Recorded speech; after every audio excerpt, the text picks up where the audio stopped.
Falta de energia, internet ruim, voos cancelados. Para entender como os consumidores podem correr atrás de seus direitos e, talvez mais importante, quem pode fazer isso, eu converso com Luiz Orsatti, diretor executivo do Procon de São Paulo. Luiz, boa noite. Muito obrigado pela sua presença no nosso CNN Prime Time. Já começaram a surgir as queixas de consumidores em relação a essa falha do fornecimento de energia, as consequências desse ciclone e que tipo de queixas são essas? Mais uma vez, boa noite e obrigado. Boa noite, Márcio. Boa noite a todos do Prime Time. De fato, já começaram algumas reclamações serem registradas aqui do Procon de São Paulo. Claro, a principal delas é o não restabelecimento dessa energia que, pela ANEEL, uma resolução da ANEEL, lembrando que a ANEEL é uma agência reguladora federal, o prazo em ambientes urbanos, em áreas urbanas, é 24 horas, em áreas rurais, 48 horas. E, claro, a empresa, enfim, a concessionária aqui, a Enel, não tem conseguido cumprir essa regulamentação em desrespeito direto, total ao consumidor.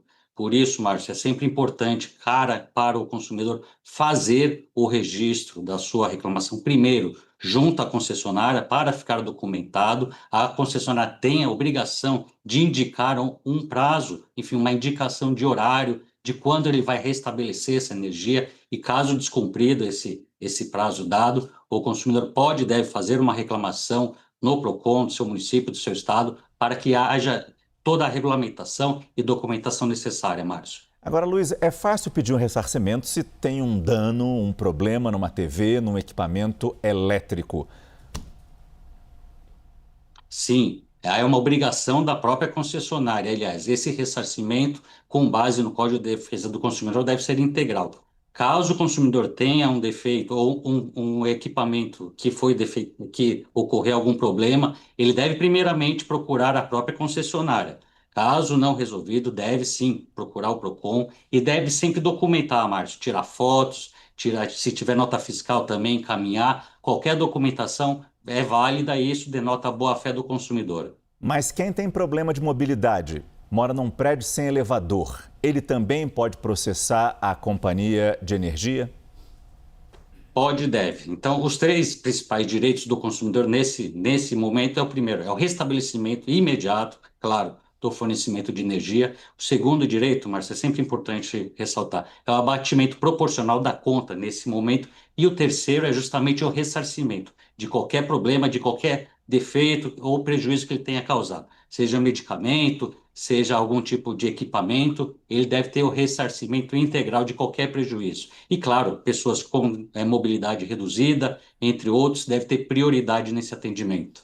A gente falou sobre as companhias aéreas e aí eu uso essas companhias como exemplo. As empresas, de modo geral, de todos os setores, também podem pedir algum tipo de ressarcimento à Enel pela demora no retorno da energia? Pode e deve. Essas empresas, enfim, comércios, são consumidores dessa energia que é fornecida pela própria concessionária. Mas eu Então, digo as companhias aéreas, por exemplo, Luiz, desculpa cortá-lo. As companhias aéreas, elas podem também acionar a Enel por causa disso? se houve prejuízo do serviço que ela presta em razão do não fornecimento de energia, ela pode sim, porque ela é consumidora dessa energia que a Enel, em tese, não está conseguindo fornecer, Márcio. E o fato de ter sido um evento extremo, um ciclone, serve de desculpa para a Enel ou para qualquer outra empresa concessionária de energia elétrica que neste momento não está conseguindo cumprir o seu contrato, cumprir o seu dever com o consumidor. Se justificar, é um ciclone, não posso fazer muita coisa neste momento ou no prazo que a lei exige. Márcio, eventos climáticos extremos são cada vez mais comuns e mais recorrentes. Eles não podem ser considerados extraordinários.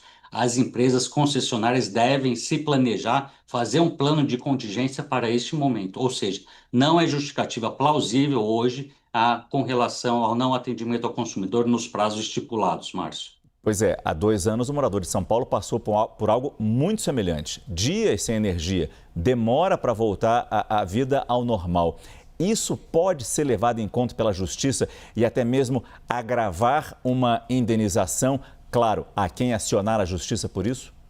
Não tenha dúvida que sim. Se há uma recorrência, infelizmente, o prejuízo ao consumidor, ao cidadão, ele sim, a justiça ela avaliará todo esse contexto, esse histórico de desrespeito, e sim, a empresa poderá ser condenada, entre outras questões. E, particularmente, o Procon de São Paulo vai se preparar de alguma forma para receber uma quantidade um tanto maior de queixas neste momento? Infelizmente, sim, nós recebemos as reclamações tanto pelo site, tanto nos canais presenciais. Estamos aqui à disposição para orientar o consumidor para que essa solução ele não tenha tanto prejuízo quanto ele está enfrentando agora, Márcio. Esse é Luiz Orsatti, diretor executivo do Procon de São Paulo, que nos ajudou bastante nessa edição do CNN Prime Time, como sempre nos ajuda. Boa noite, muito obrigado. Muito obrigado, Márcio. Boa noite.